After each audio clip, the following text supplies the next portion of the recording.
یہ حضرت حسن نے کوئی 250 شادیاں کی تھی، یہاں تک روایت ایک میں ملی ہے، وہ لکھی ہوئی ہے انہوں نے، ایک نہیں، یہ 100 بھی کی ساری ہیں، ایسی کوئی بات 70 کی ہیں۔ ان روایتوں کا کون ضامن ہے؟ جنہوں نے زیادہ کی ان کا نام نہیں لیتے، کیونکہ وہ ان کی پارٹی کے ہے نا سمجھے جاتے۔ حضرت مغیرہ بن شعبہ رضی اللہ عنہ کے جب آتا 1000 عورت کی انہوں نے اور 300 کنواری عورت کا پردہ چاک کیا، اس کا نہیں ذکر کرتے، حالانکہ صحابہ کرام کے حالات پر جو بھی کتاب ہے اس میں حضرت مغیرہ کے بارے میں یہی لکھا، مگر چونکہ وہ حضرت معاویہ کے ساتھ مل گئے تھے ان کا یہ چھپا لیتے ہیں عیب سمجھو، حضرت حسن کے پیچھے پڑے ہوئے۔ وہی حضرت حسن کے بارے میں ایسی روایت جنہوں نے نام لے کر بھی لکھی ہیں نا عورتیں اور ان سے اولاد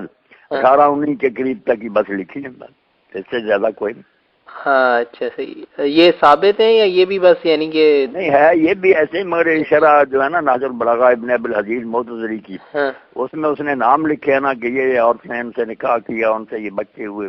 ہاں اچھا